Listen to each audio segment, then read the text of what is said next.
noches, bienvenidos a La Hojilla. ¿Cómo están todos? Bien. Estoy comenzando con Malcolm X, porque ayer, 21 de febrero, se cumplieron 55 años del asesinato de Malcolm X. Y también es bueno hablar sobre ese tema un poquitito. Hace poco sacó Netflix, un documental. Está basado en la investigación de un musulmán que vio a Malcolm X como su guía, su líder espiritual, su líder social, pues. Y él, aparentemente, dicen en Estados Unidos que es uno de los que, y conste, es un hombre que no es letrado, ni mucho menos un obrero, pero él desde que mataron a Malcolm X, desde que él conoció de Malcolm X, hizo una investigación personal. Y hoy se dice en Estados Unidos que es quizás la persona que más sabe de la vida de Malcolm X y de lo que pasó. Él hizo una investigación profunda, eso se convirtió en documental. No entiendo por qué Netflix lo sacó. El documental se llama ¿Quién mató a Malcolm X? Como saben, después del asesinato de Malcolm X, vamos a comenzar por allí, se condenaron a 3 personas. 2 de ellas, está probado, incluso en el documental lo prueban, nunca estuvieron en el sitio. Y otro dice que sí, en el año, creo que fue 20 años después, él lo confiesa. Dice que que los otros 2 que condenaron no tenían nada que ver en ese asesinato y se llevó a la tumba los nombres de los otros asesinos. Dice que actuaron por lo menos 5, según el documental. A mí me llamó la atención y yo quise ver el documental, lo vi completo, la serie. Una miniserie, bien hecha, de Malcolm X, sobre Malcolm X. Por eso es que digo que no entiendo por qué Netflix la sacó. Porque si bien es cierto que hay un poquito de ingenuidad por parte del investigador, a medida que va avanzando todas las pruebas que él va aportando, los discursos que se van dando, las situaciones que van dándose, nos encontramos no solamente en paralelo lo que era el discurso, lo que fue la evolución de Malcolm X, desde el momento en que él estuvo preso, luego lo rescata una organización islámica que se llama la Nación del Islam, ya vamos a hablar de eso, en donde estaba cabeza de la Nación del Islam, el Iyad Muhammad. Pero en paralelo se va viendo la vida, o sea, la evolución político, social, religiosa de Malcolm X. Al principio encerrado en la Nación del Islam y luego se separa la Nación del Islam por elementos que dan en ese documental y se va al mundo. Y segundo, se va dando también, él va aportando pruebas y logra, según él, en las pruebas de ese documental, logra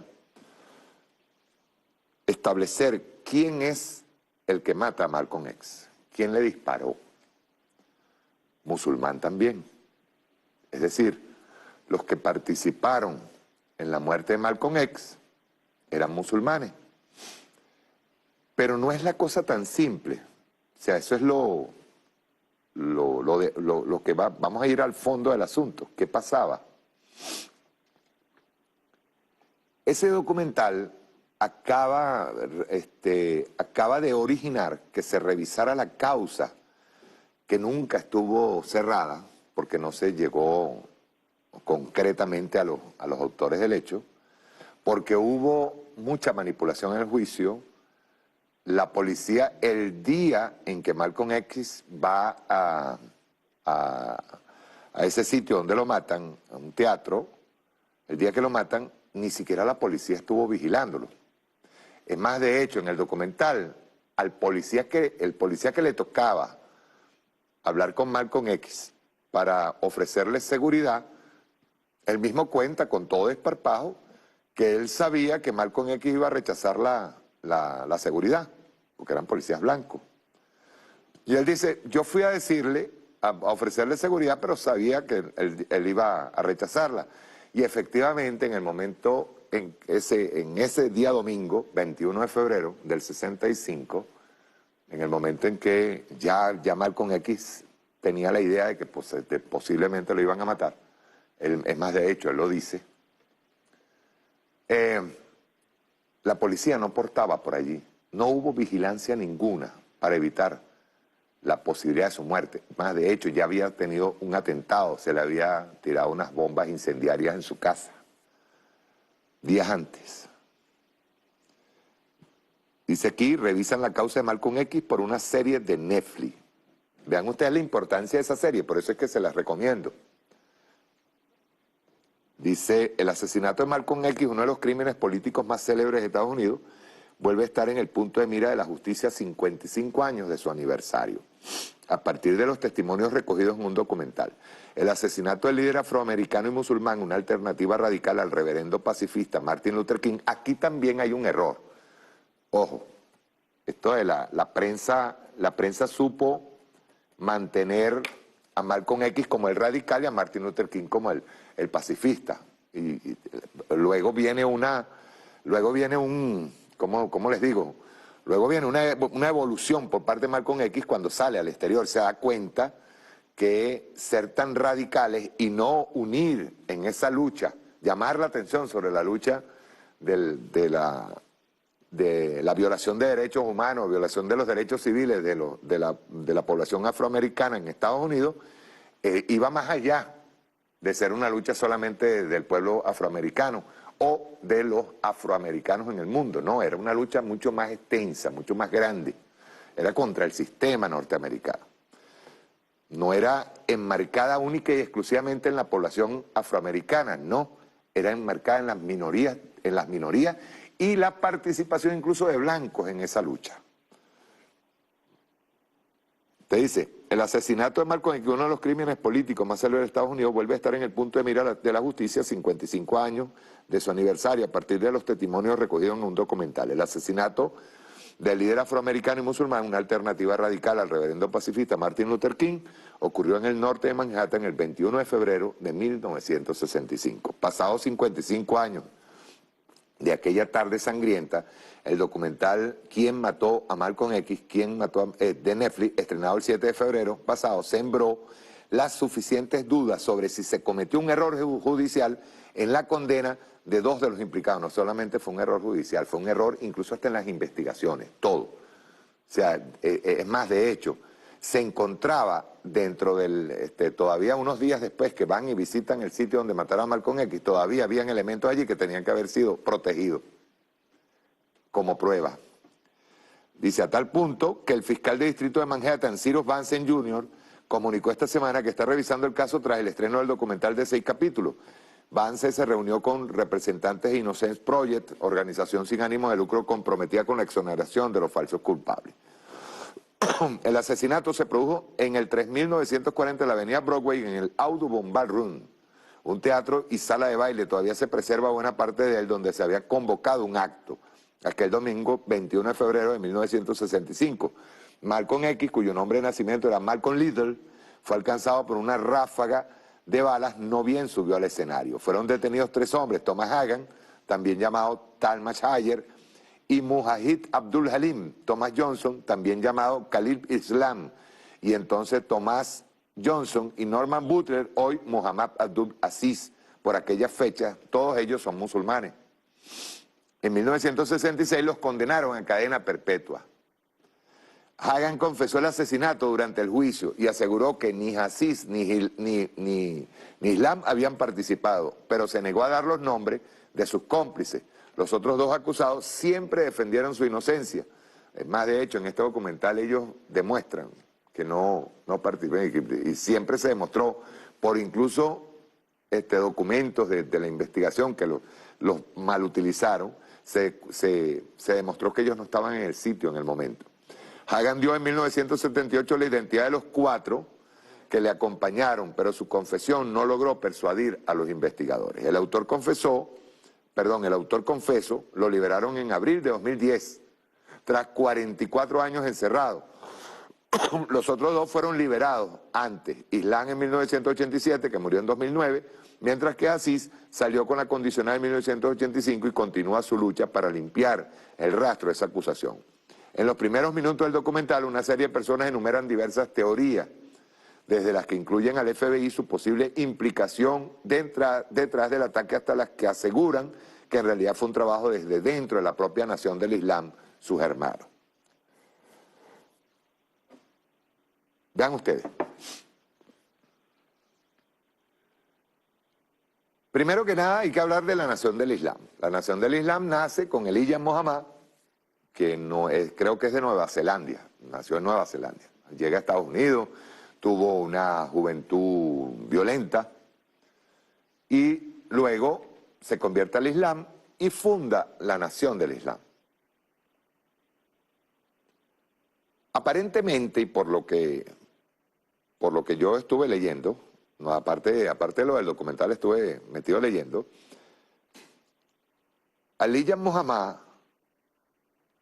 era una especie de control, a ver si me logran explicar esto, de control sobre la población afroamericana. Es decir, ellos tenían sus propios negocios con los que se financiaban, negocios en donde estaban implicados también blancos, y mantenía una posición de segregación también por parte de los afroamericanos. Es decir, es más, de hecho, llegaron a proponer que les dieran que los enviaran a un país en África para poder regresar, retornar a sus orígenes. Pero Elijah tenía intereses. Es más, de hecho, él cae en un escándalo sobre su relación con varias feligreses. Eso más bien me pareció como una especie de chisme, pero es bueno traerlo a colación, porque él más bien no le convenía un escándalo, no le convenía enfrentamientos con el Estado. Y yo no voy a decir que pudiera haber estado vinculado al FBI de J. Edgar Hoover, un tipo que era racista, empezando por ahí, y que era un experto en grabar a la gente. Es más, de hecho, las pruebas, J. Edgar Hoover utilizaba los periódicos de ese tiempo para tratar de minar y dividir a la nación del Islam o a los grupos, por ejemplo, Panteras Negras, que luego surge. Hay una serie de grupos del pueblo afroamericano que comienzan, bueno, hay unos más revolucionarios que otros, unos más radicales que otros. Y surge también Martin Luther King. De hecho, hay un momento en donde el mismo Malcolm X dice, hay una opinión que él tiene con respecto a, por aquí la dice, fíjate, se dice, por ejemplo, de Malcolm X, se liberó y condenó por peligroso cuando él, siempre beligerante, practicó un discurso unitario. Cuando al inicio de una intervención encendida y violenta dijo, es hora ya de que acallemos nuestras diferencias y nos demos cuenta de que es mejor para nosotros ver primero que confrontamos el mismo problema, un problema común que los hará vivir en un infierno lo mismo si son bautistas que si son metodistas o musulmanes o nacionalistas. ¿Ven? Ya él allí es cuando él se separa de la nación del Islam que él tiene este tipo de opinión, que llama a la unión de todos los afroamericanos. Se condenó cuando unos meses antes del discurso de Argel, de nuestro Che Guevara y de su incursión en Congo, dio el grito ni Washington ni Moscú. A 55 años de su asesinato, Malcolm X es demasiado para muchos y creo que ha sido malinterpretado muchas veces. Incluso, dice aquí, para quienes desde Cuba miran el incendio de los 60, Mayo francés y europeo, Luther King y el movimiento por los derechos civiles, Tlatelolco.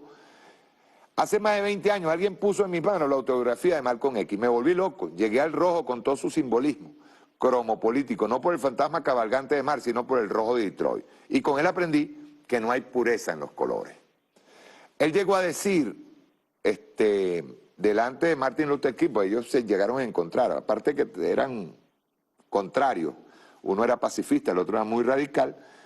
Cuando él se separa del Islam, él llama a Martin Luther King, se reúne con Martin Luther King y públicamente dice que es necesaria la unidad del pueblo afroamericano. ¿Quién está detrás de ese asesinato? Sin duda el gobierno norteamericano, o sea, o el sistema norteamericano, porque si vamos a decir el gobierno no era eso. Elijah Muhammad comienza a separarse por el discurso que tiene su preferido, en este caso, que era Malcolm X. Era su preferido. Se empieza a separar de él. Incluso cuando matan a Kennedy, hay una frase que tira a Malcolm X que no gustó, la interpretaron a su manera, algo así como a la muerte de los cochinos, algo así. Entonces, inmediatamente, Elijah lo aparta y le da voto de silencio, que no puede hablar. Y él se mantiene apartado, pero él siempre pensaba que iba a regresar otra vez a seguir predicando el Islam. Luego, Malcolm X se hace muy amigo de Muhammad Ali, de Cassius Clay, del boxeador, que se convierte al Islam, y Elijah Muhammad lo atrae a Muhammad y lo separa de Malcolm X. Ahí es donde Malcolm X dice, no, ya aquí se acaba, él comienza un proceso de evolución política, sobre todo, viaja al exterior, conoce a Nasser, va a la Meca, va a Ghana, va a varios países africanos y comienza a pregonar la unidad y se convierte en un vocero muy peligroso de una época de los años 60 en donde la rebeldía del pueblo afroamericano, Panteras Negras, todos los movimientos de izquierda dentro del movimiento afroamericano, aparte de que era unos tiempos muy difíciles con respecto a la segregación racial, baños que decían solamente para negros o solamente para blancos, en el autobús tenía que sentarse el afroamericano atrás, el blanco se sentaba adelante. Estamos hablando de los años 60, no estamos hablando, estamos cerquita, está ahí, estaba vivo, este señor había nacido ya. Y todavía en los años 70 habían en el sur, todavía apartaban baños, apartaban a los afroamericanos, a los blancos, todavía, ojo, hasta los años 70, y todavía hoy se practica el racismo en Estados Unidos con una virulencia terrible. Ahora, ¿quién lo mató?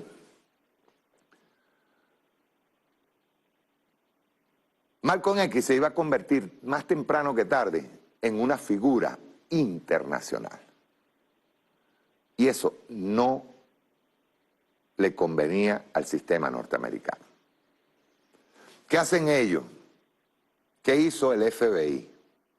Lo que es mi hipótesis. Porque quienes cometieron el asesinato eran musulmanes. Y eso sí hay ya incluso una prueba. El que lo mata, y hay otro que dispara también, que muere libre, nunca lo metieron preso. Eran musulmanes y eran protegidos de la nación del Islam. Es más, de hecho, hay una parte del documental en donde él va a esa iglesia y en esa iglesia le responden feo. O sea, le dicen, ¿por qué tú vas a estar resucitando a eso? Malcolm X está muerto y ya. O sea, dentro del mismo pueblo afroamericano, dentro del mismo pueblo del Islam afroamericano. Pero ¿quién estuvo detrás? Yo no tengo duda de que estuvo detrás J. Edgar Hoover, que era el director del FBI, un tipo malvado, un tipo de unas características no solamente racista, era un tipo soberbio, y era un tipo que llegó a amenazar a presidente de los Estados Unidos. Tuvo marcada diferencia con John Fitzgerald Kennedy, que de hecho Kennedy no lo pudo sacar como director del FBI, tuvo marcada diferencia con Robert Kennedy hasta que murieron.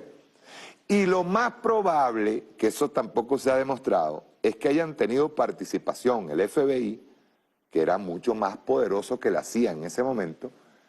Es muy probable que hayan tenido participación del asesinato de John F. Kennedy y de Robert Kennedy, y de Martin Luther King también. Que al final, tú sabes, salieron sus chivos expiatorios. En el caso de Kennedy, Harvey Lee Oswald, y en el caso de Martin Luther King agarraron a uno que decían que era medio loco, que le agarró el fusil y mató y lo mataron luego, pues por supuesto, no podían dejar testigos. El hecho claro es que está bien interesante porque rescata primero la memoria de Malcolm X. Se habló mucho de Malcolm X como un radical, que hay gente incluso que no le gustaba citarlo por su radicalismo inicial, en donde él sí llamó a la guerra, él llamó a la violencia como único método para poderse liberar de la esclavitud en un país en donde se tenían ya varias generaciones de esclavos, o sea, de esclavitud, y todavía seguían siendo tratados como esclavos. Pero lo que no dicen es su evolución posterior, cuando él se separa de Elijah, que Elijah Muhammad, yo creo, para mí que a él lo tenían agarrado por las barbas, o sea, lo tenían agarrado por alguna cosa que le habían grabado, ¿no? Y él se separa Malcolm X se separa de la Nación del Islam y funda una nueva iglesia que todavía permanece. Pero es bien interesante para que veamos cómo trabaja el sistema norteamericano, profundamente racista. Ahora volvieron allá con estas próximas elecciones, están preelectoral, regresaron otra vez con el tema de que Rusia y los hackers de Rusia son los que van a beneficiar a los votos de Donald Trump, que es una cosa ridícula bajo todo punto de vista, pero yo temo que como eso lo desprecia el norteamericano, ¿verdad? Y así fue como también se hizo propaganda a Donald Trump, con el tema yo no sé hasta qué punto el mismo Donald Trump esté por debajo, y algunos periódicos que han estado soltando el tema de la participación de Rusia con los hackers y lo que llaman el Big Data para tratar de generar el manejo de los votos por vía internet, por vía cibernética. Pues. O sea, se volvió otra vez a dar el tema ellos se dan temas que son muy simplones, pero en el fondo llevan un objetivo. Eso es igual que el tema contra nosotros. Ustedes vieron el último discurso de Donald Trump, en el último discurso él arremete contra el socialismo porque Bernie Sanders aparentemente está siendo acusado de socialista. Pues. En un país en donde hablar de socialismo es un pecado. Entonces vamos a dejarnos de tontería, aquí Bernie Sanders no es socialista ni nada. O sea, ahí hay gente que ha ganado, por ejemplo, ese dio un caso extrañísimo, pues, Ocasio-Cortez, que es una diputada de descendencia puertorriqueña, ganó en el Bronx, en Nueva York, y ganó con el discurso de socialismo. O sea, eso también es hasta curioso, que dentro de Estados Unidos te gane un candidato X, Y, Z, así sea como para senador o diputado o representante del Congreso, que te gane con el discurso de socialismo. Es extraño, pues. O sea, que la gente esté... Lo que sí es cierto es que dentro de Estados Unidos se está dando un proceso. Recordemos que Estados Unidos ya no es blanquito, blanquito. Es una sociedad mixta. Hay centroamericanos, latinoamericanos, afroamericanos. Hay una multiplicidad étnica grande. En el caso, por ejemplo, sale Donald Trump, entonces va y habla 2, 3 palabras en castellano en Miami, y claro, que sea todo contra Venezuela y contra Cuba, y ahí va a obtener más votos, porque hay una comunidad ahí que sigue siendo visceralmente anticomunista. Ahí ese forma parte del discurso de Donald Trump también. O ese discurso que viene dando Donald Trump de convertir a América grande de nuevo, superior, o sea, lograr la grandeza del imperio norteamericano. Bueno, eso es algo que también está en discusión, porque ahorita estamos teniendo un Donald Trump que está errático con el tema económico, un enfrentamiento contra China, un enfrentamiento contra Rusia. Ahora vino lo de Rosneft, que por cierto fue una filial en Estados Unidos. Quieren hacer lo mismo que le hicieron a Citgo. Vean ustedes que es que son ladrones, pero genéticos. Le quieren hacer lo mismo que le hicieron a Citgo. Entonces congelaron todas las actividades de una filial de Rosneft en Estados Unidos. Una filial. Y están practicando muchísimo el discurso de lo que decía el otro día Jorge Rodríguez, de suelto y escondo. Suelto y escondo. Ina Finogenova sacó un manejo mediático, el manejo mediático que explicaba Jorge el otro día, lo sacó pero perfecto, sobre Colombia, sobre El Salvador, sobre varios temas, hizo como una especie de resumen, sobre Venezuela, por supuesto, sobre España, el del Siguey, con lo que tú ves cómo ellos tratan de tapar, con potes de humo tratan de tapar lo que es importante, que es el caso del robo descarado por parte de Juan Guaidó, que está metido en un paquete de fraude a nivel internacional, está metido un primo de Leopoldo López, y todo eso lo quieren tapar con puro potecito de humo. Pues. Yo quiero que veamos este análisis. Hoy me voy a ir temprano, le voy a dejar con un documental, pues mañana se cumple un año de la defensa de nuestro pueblo en la Batalla de los Puentes en Táchira. Entonces, tenemos que viajar mañana al Táchira, que vamos a participar de unos eventos allá. Me imagino que también debe darse la condecoración que nosotros aprobamos en la Asamblea Nacional Constituyente para quienes participaron en la defensa de la patria. Se cumple un año mañana. Pero vamos a ver este manejo mediático de Ina Finogenova. Rueda.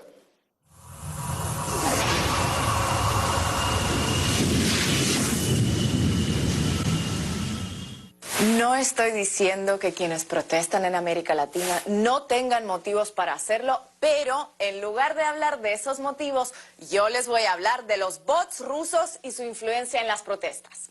Así se argumenta cuando no quieres abordar los temas urgentes y de fondo. Todo lo contrario a lo que hacemos en nuestro resumen informativo. Ahí les va. Colombia, un remanso de estabilidad agitado a través de Twitter. España, donde dije Guaidó, digo Diego. República Dominicana, gran escándalo, comprensible contratiempo electoral. El Salvador, del por qué no vienes al por qué viniste. Si un día de estos, así de improviso, la población del Principado de Liechtenstein saliera a las calles a marchar masivamente en unas protestas históricas, créanme que yo sería de las primeras personas en sorprenderme y tal vez caería en la tentación de buscar explicaciones delirantes. Pero hacer lo mismo en el caso de un continente tan agitado social y políticamente como América Latina, inevitablemente te expone a ser caricaturizado con un gorro de papel metálico sobre la cabeza. Y fueron muchos los insultos y los cuestionamientos que aparecieron cuando muchos de nosotros dijimos que había manipulación extranjera en el paro nacional. Manipulación en las redes sociales. ¡Ah, qué novedad! Las protestas en Colombia fueron azuzadas desde el extranjero, porque ¿qué otra explicación podría haber en ese paraíso social? Es más, me pregunto cómo se las arregló Colombia para tener décadas de conflicto armado antes de que se inventara Twitter. Este fin de semana, el diario El Mundo de España publicó un documento de una compañía que se llama Alto, una compañía especializada en la investigación en redes sociales. Alto, alto, alto. Me suena ese nombre. Claro, son los mismos que publicaron el mega informe de Big Data en el que mezclaban las protestas en Chile con el pop surcoreano. Informe que hasta el día de hoy nadie sabe quién encargó ni quién pagó. Excelentes antecedentes para empezar. El estudio identifica como cámaras de repetición, de amplificación de este mensaje de violencia a dos cadenas de televisión. Dos cadenas de televisión que todos sabemos tienen una ideología cercana, una a Rusia y otra a Venezuela. Una es Telesur y la otra es RT, Russian Television, la televisión rusa. Ideología cercana a Rusia. ¿Qué será eso? El rusismo. ¿Y qué es eso de Russian Television? ¿No se referirá a RT, anteriormente conocida como Russia Today? Déjeme adivinar. Seguro que el informe dice que a través de sus redes manipularon a gente completamente satisfecha con la realidad colombiana para que hicieran cosas que realmente no querían hacer, ¿verdad? No estamos diciendo, y no estoy diciendo, el mundo no está diciendo, Alto no está diciendo que pues todos los que salieron a manifestarse fueron manipulados por las redes sociales, ni mucho menos. Ah, menos mal, no están diciendo eso. La pregunta es, ¿qué están queriendo decir entonces? Porque si un coche manejado a toda velocidad por un conductor ebrio y sin licencia atropella a una persona que cruzaba una calle por el paso peatonal y la noticia pasa por encimita de esos datos y se centra en que el atropellado iba mirando Twitter en su celular, cualquiera podría pensar que lo que se está tratando es desviar la atención del fondo del asunto. Si ese no es el caso y algunos siguen sin entender por qué muchos colombianos recurren a medios rusos, venezolanos, chinos o iraníes, la respuesta es muy fácil, porque no se sienten escuchados ni representados por los medios de su país. Y la responsabilidad de que eso ocurra no la encontrarán fuera de Colombia.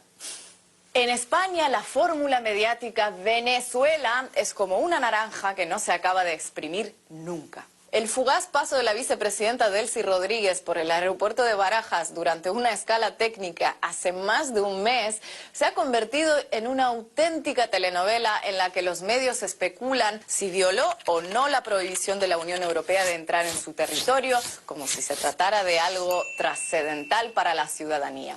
El caso es que Delcy Rodríguez bajó del avión, pisó también suelo español al bajar del avión y cogió una furgoneta blanca y se dirigió aquí a la Terminal 4 a esperar en un salón. ¿Y qué es lo que llevaban pasó? esas cajas que se supone que se Bueno, llevó hay rumores de todo tipo porque Turquía? parece ser que... ¿Es suelo español el aeropuerto de España, de Barajas? La respuesta es sí, lo dice el artículo 1 de la ley sobre navegación aérea. Se dice que el suelo del aeropuerto español está sometido a la soberanía española.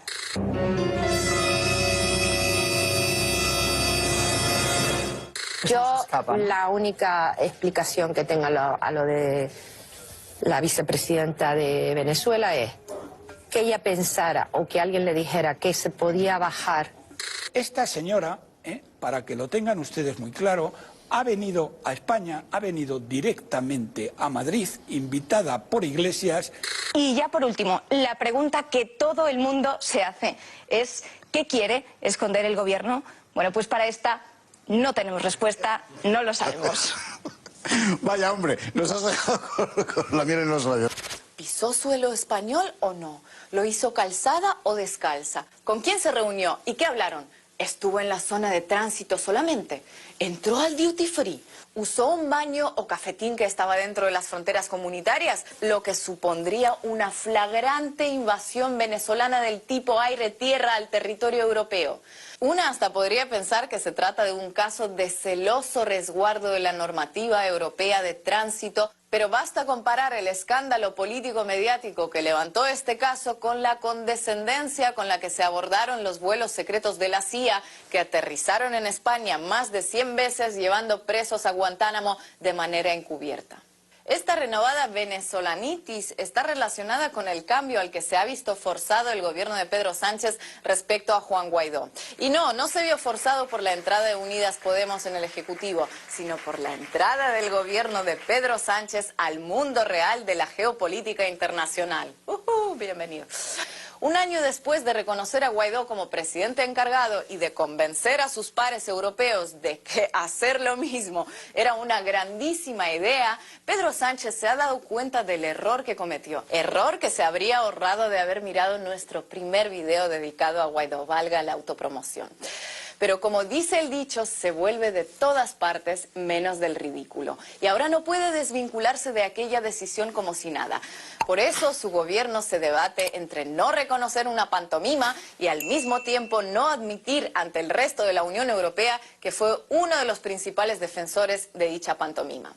Este limbo en el que se encuentra Pedro Sánchez quedó patente cuando su ministra de Asuntos Exteriores, desafiando nociones básicas sobre la institucionalidad democrática, la lógica y la física cuántica, afirmó que Guaidó era a la vez presidente y líder opositor, y que no había nada extraño en eso. La oposición al gobierno español ve en esta incomodidad un signo de debilidad que por supuesto intentará aprovechar al máximo. De modo que la novela venezolana seguirá batiendo récords de audiencia en España, como en los tiempos de Cristal y Abigail. Su madre la dejó abandonada en las puertas de la casa. No, no. Tú tuviste amores con el padre Ángel antes de que él fuera sacerdote. En República Dominicana se suspendieron las elecciones municipales en plena jornada electoral, debido a que las nuevas máquinas de votación nunca funcionaron como es debido. Aunque estas máquinas solo estaban instaladas en el 11% de los centros de votación del país, al tratarse de zonas más urbanas, suponían más del 60% del electorado nacional, así que no se trataba de un tema menor. La cancelación se produjo cuando ya habían transcurrido 4 horas de proceso electoral. Entonces se anunció que hasta ahí llegaba la cosa. Los que estaban haciendo cola tenían que irse a pasar la mañana del domingo de otra manera, y los que ya habían depositado su voto podían olvidarse de él porque no se contabilizaría. En prácticamente todo el espectro político dominicano hubo molestia, indignación y acusaciones veladas y no tan veladas. Y se imaginarán, después de la actuación de la UE durante las pasadas elecciones en Bolivia, cómo habrá sido la reacción de Luis Almagro. Mínimo habrá acusado al gobierno de fraude electoral masivo, de violar la democracia, y habrá respaldado al primero que quiera autoproclamarse como nuevo presidente, ¿no? De nuestro video más reciente sobre El Salvador nos llovieron todo tipo de comentarios. No es que no estemos acostumbrados a recibir flores por un lado y piedras por el otro con cada estreno, pero en esta ocasión quisimos comentar algunos de los mensajes más repetidos. Entre ellos, el de que seleccionamos cuidadosamente a los entrevistados, uno de nuestros favoritos entre los que leímos. Porque no se me ocurre nada más alejado de seleccionar cuidadosamente que ir a la plaza principal de San Salvador y entrevistar aleatoriamente a la gente que estaba allí sentada, que es lo que hicimos. Plaza recuperada por Nayib Bukele, según nos dijeron, por cierto. Otro comentario frecuente ante la imposibilidad de echar mano del clásico "¿Qué hablas de El Salvador si nunca has estado aquí?", porque efectivamente estuvimos ahí, fue decir que una semana es muy poquito. ¿Por qué hablas de El Salvador si nunca has venido aquí? ¿Por qué no venís y lo ves con tus propios ojos antes de hablar? ¡Sos una vendida! Una semana en El Salvador y te atreves a hacer un video, bicha. No me hagas reír. Cuando pases un mes aquí hablamos. ¿Crees que con un mes es suficiente para conocer mi país, igualada? No te atreves a opinarme que si no vivís aquí desde que naciste. No, no vamos a entrar en competencias de quién tiene el calendario más largo, porque eso supondría concluir absurdamente que, por ejemplo, en este caso, un salvadoreño de 80 años tiene necesariamente más razón que uno de 20 solo por el hecho de que lleva más tiempo viviendo en el país. Por lo visto, para algunos, la cantidad de días que debes pasar en un país para poder informar sobre él coincide con el tiempo necesario hasta que comiences a decir lo que quieren escuchar.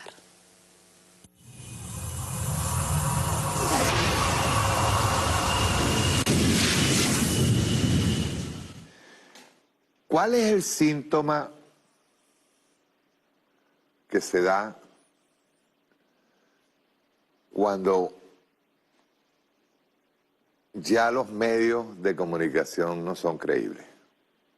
O cuando los medios tradicionales no son capaces de convencer. Bueno, un síntoma es tratar de expulsar a Telesur de Ecuador o de Argentina, tratar de cerrarle las oficinas. Ese es uno. Esa es la libertad de expresión. La libertad de prensa que pregona la derecha, recuérdenlo siempre. O, en su efecto, tratar de expulsar a RT de Estados Unidos, expulsar a RT de Bolivia, así como expulsaron a Telesur. Ve bien. Tú puedes, decía, y voy a citar para los escuálidos, para los de la derecha, les voy a citar nada más y nada menos que a Kennedy o a Lincoln, uno de los dos, pero eran americanos. Una frase que decía, tú puedes engañar al pueblo un día, 2 días, pero no engañarlo todo el tiempo. No sé si fue Kennedy o fue Lincoln, uno de ellos fue. Eso una vez lo sacó Chávez. Tú puedes engañar a la gente. Por ejemplo, Donald Trump puede salir y tirar un discurso y decir que vamos a recuperar, a rescatar la grandeza de los Estados Unidos. Pero la gente, por más que esté manipulada, por más que esté nariciada por parte de los medios de comunicación, que son corporaciones, la Fox, la CNN, es decir, la gente tiene que, en un momento dado, si ve que la crisis comenzó en el año 2008 y estamos 12 años después, en el 2020, y todavía la crisis no ha pasado, y no hay ninguna grandeza de Estados Unidos, más bien cada día se están multiplicando más las necesidades, cada día hay más pobreza, cada día hay más desigualdad. Obviamente la gente tiene que empezar a darle vueltas a la cabeza. Porque tú le puedes decir eso hoy a un norteamericano medio. Vamos a rescatar tal. Está bien. Ese fue, de paso, la misma consigna que tuvo Donald Trump en las pasadas elecciones. Pero si tú 4 años después le vuelves a decir lo mismo a la gente, ya eso no convence. Igual pasa en España. España estuvo sin presidente, creo que varios meses. Llegaba el rey, le gustaba a uno, pues parece que al rey cuando le gusta a un presidente, entonces ese no es que lo eligen, es que lo nombran, ¿verdad? No es como aquí, que vamos a unas elecciones, no, allá no hay CNE, no hay nada de esas cosas. Ahí es o eligen, o bueno, y que de vez en cuando se lanzan ahí a las elecciones. Pero cuando tú ves a los medios de comunicación que están tratando de salvar al sistema, y el sistema no avanza, porque el sistema capitalista, o sea, tú puedes, el crecimiento nunca es permanente. O sea, eso va así en economía. Tiene sus altas y bajas. ¿Cómo tratar de mantenerse allí? Claro está, si no tenemos sanciones, ¿verdad? ¿Cómo tratar de mantenerse en esas altas y bajas que no sean ni muy bajas ni muy altas? Porque si son muy altas, la caída es muy grande. ¿Ves? Entonces, si tú ves que un gobierno o que un Estado, que una nación tiene problemas, obviamente tú necesitas darle pan y circo. Tú necesitas, por ejemplo, en el caso de España, que es muy notoria el pan y circo, en España tú ves los canales españoles, tanto el del Estado como los privados, Antena 3, RTV y todo esto, cuando tú ves cuál es su programación, la programación no varía, no sale de 2 cosas. Una, todo lo que son musicales, concursos, para mantener a la población inmersa en esos jueguitos, o en su defecto, un programa de opiniones en donde, por ejemplo, sale esa señora haciendo ese análisis de cómo Delcy puso los pies en el aeropuerto de Barajas y tocó suelo español, y cómo hubo un gobierno que aceptó que Delcy pusiera los pies en suelo español. O sea, la idea no es la rabia que se le tiene ya de por sí que nos tienen a nosotros a la Revolución Bolivariana, y que la toman de ejemplo, y incluso hasta pudiera Nicolás ser el candidato al gobierno español o al gobierno colombiano, porque siempre somos nosotros, los Paganini. Pero la idea no es esa. La idea es alejar a la gente de los problemas de fondo. Alejar a la gente o taparle con potes de humo, taparle a la gente los problemas reales. Colombia tiene problemas, es el país con mayor desigualdad del mundo, es el país con mayores desplazados del mundo, es el país con más desigualdad del mundo, es el país que ha maltratado más una oligarquía que es asesina, en donde se siguen asesinando líderes sociales, en donde se sigue asesinando, ahora mismo se firmó un acuerdo de paz que se lo llevaron al baño y lo votaron. Y ellos esperan que esos pueblos, el pueblo español, el pueblo venezolano, el pueblo argentino, ellos esperan que esos pueblos estén toda la vida permitiendo que se les aplaste y que no haya reacción ninguna. O sea, es decir, los medios de comunicación, sobre todo en América Latina, en España, es muy marcado. Pero llega un momento en que los pueblos reaccionan. Los pueblos dicen, no, no puede ser. ¿Qué pasó y por qué Venezuela es el enemigo y el mal ejemplo de todo el mundo? De todos los que quieren hablar. Si el presidente Nicolás Maduro pasara aterrizara en España y se viera con Pedro Sánchez, bueno, ahí está, pues el chavismo se viene para España y entonces tú verás a toda la oligarquía, a toda la aristocracia española luchando contra el hecho de que eso puede despertar el mal ejemplo. Nosotros, Venezuela, es el mal ejemplo. Es el mal ejemplo en el mundo. Y hay algo que todavía ellos no se explican. Llevan desde el año 98 que el comandante Chávez llegó al poder, a excepción de 36 horas que tuvieron el poder ellos, 36 horas. En el año 2002, ellos no han podido derrocar, sobre todo el gobierno norteamericano, el sistema norteamericano, el imperialismo norteamericano no ha podido derrocar la revolución bolivariana. Y creo que debe ser como motivo de estudio, ya no de un simple bulo, un chisme, una manipulación noticiosa. Deben estar en los laboratorios norteamericanos viendo a ver por qué. Es simple. ¿Se han preguntado acaso en Estados Unidos, en España, en Colombia, los gobiernitos que están allí? ¿Se habrán preguntado por qué la resistencia, un ejemplo pues del pueblo cubano? Al pueblo cubano se le impuso el bloqueo del año 62, si no me equivoco. Tiene 50 y pico de años. Y ahí está el pueblo cubano resistiendo. A Venezuela, desde el mismo momento en que llegó al poder el comandante Hugo Chávez, no solamente se le han aplicado guarimba, desestabilización permanente, de una pila de sujetos que ahora estamos descubriendo, porque se están cada día más cínicos, y estamos descubriendo que son cada día más ladrones. Son cada día más ladrones, más asesinos. Ellos no tienen para nada en la cabeza salvar nada. A ellos no les importa nada. Eso es simplemente les importa el dinero que van a tomar y más nada. Entonces, ellos deben estar pensando por qué durante 20 años, ya para 21 años de revolución, que la revolución bolivariana se mantenga en el poder.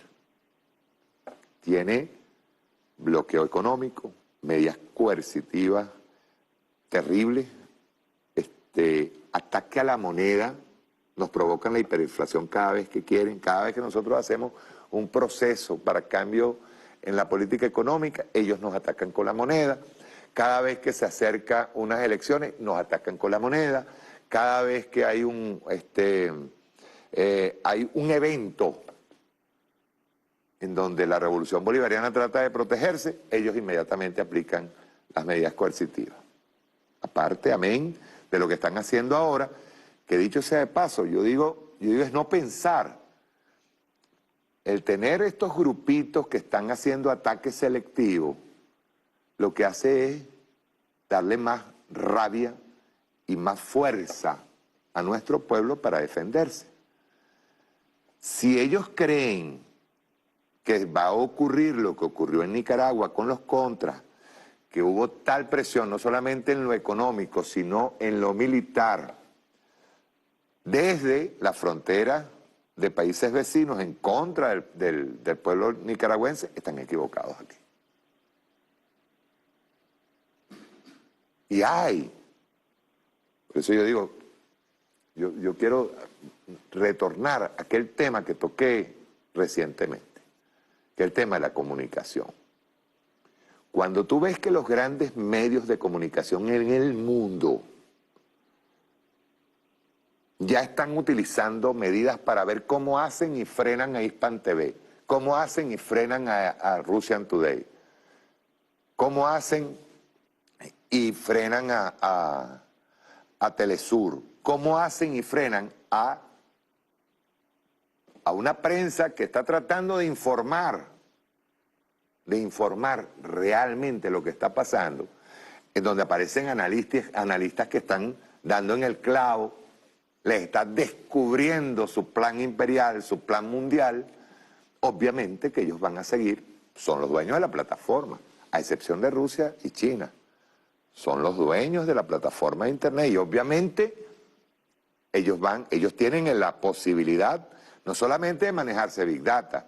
Hay algo que no dicen ellos dicen que Rusia, no, quienes manejan la Big Data es un señor de apellido Zuckerberg que es el dueño de Facebook. Ese es uno de los que ha entregado prácticamente toda la Big Data de Facebook a las agencias de inteligencia norteamericana para hacer sus estudios, para hacer sus planes maquiavélicos, a ver cómo hacen y manipulan a la gente. Pero cuando tú ya no puedes convencer, cuando tú ves que todos los medios de comunicación mundiales no tienen la capacidad para convencer a los pueblos, cuando tú ves que hay una revolución bolivariana que se sigue manteniendo con todo y los problemas que tenemos, se sigue manteniendo como un mal ejemplo, entre comillas, para el mundo, obviamente ellos van a reaccionar de esa forma, van a reaccionar trancando, evitando, poniendo un velo para que la gente no siga viendo. Ya están las redes sociales manejándose por todos lados. A mí me dio risa, pues reciente ataque al mismo Telesur. El mismo reciente ataque a Telesur. ¿Qué provocó? O sea, que dijeran, llegara Juan Guaidó, nosotros vamos a rescatar, como que si alguna vez ellos como que si ellos fundaron Telesur o como si alguna vez Telesur fue de ellos. Y que iban a poner de presidente de Telesur al señor Leopoldo Castillo, alias el Matacura. Y tú dices, ya voy, pero es Telesur, una planta televisora multiestatal, en contra de toda una organización y parafernalia de medios desde arriba, desde Canadá hasta la Patagonia, en donde tienen dominio total de las redes y de los noticieros. Algo bueno debe estar haciendo Telesur. Algo bueno debe estar haciendo RT, algo bueno debe estar haciendo Hispan TV. Y a ellos les asusta eso. Les asusta que los pueblos se informen. Miren,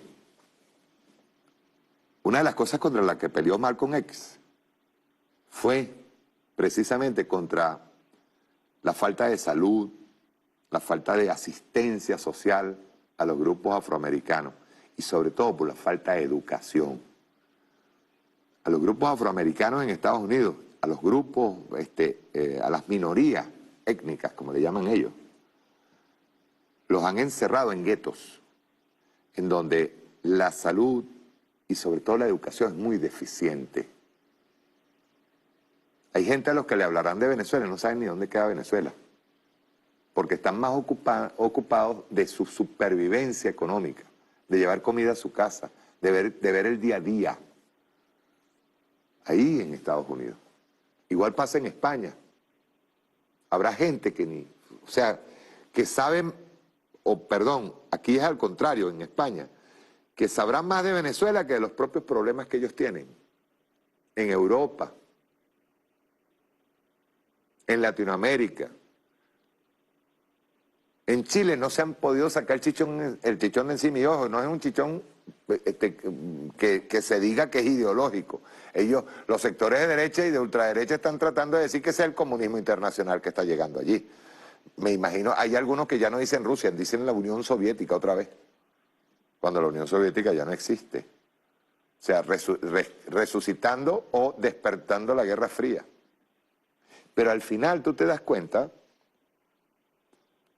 que en Chile, por ejemplo, el pueblo sin tener realmente, ahí hay una, decían no eran los 30 pesos, son los 30 años. O sea, hay un despertar del pueblo porque dice que algo mejor se debe hacer. Ellos no saben, o sea, a ciencia cierta cuando tú preguntas, dices, ¿qué es lo que vamos a hacer? No lo saben. Pero ellos saben que hay una oligarquía que está aplastándolo económicamente al pueblo. Hay una oligarquía, una profunda desigualdad en la sociedad chilena que ha provocado eso y no lo van a poder parar. En Ecuador, con Lenín Moreno, que fue y ya fue a pedir un préstamo,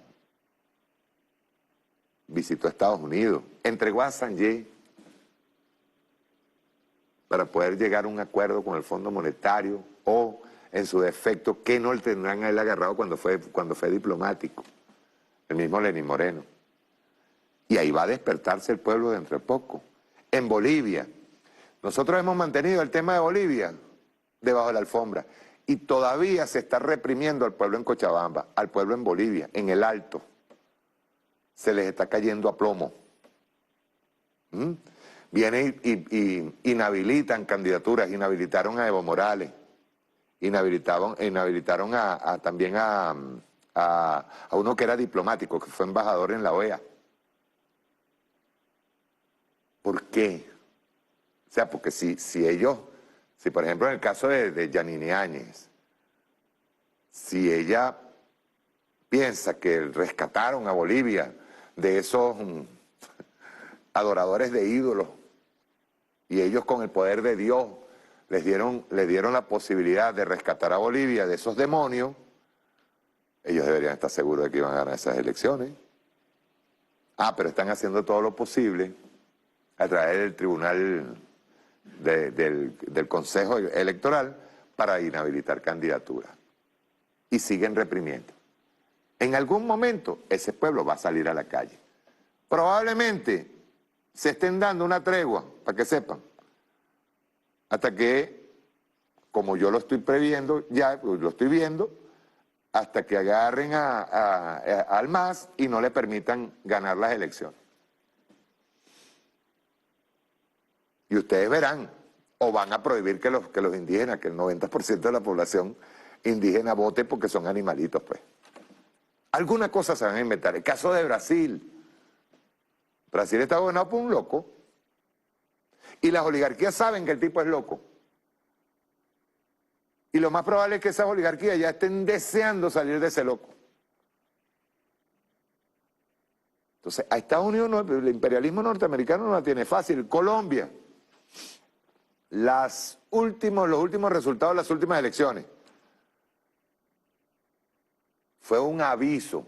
Yo no diría que estaba una izquierda allí compitiendo, pero fue un aviso a los partidos tradicionales de la oligarquía. Es decir, los pueblos se están despertando. En Argentina, Alberto Fernández se reunió con el Fondo Monetario. Mala señal.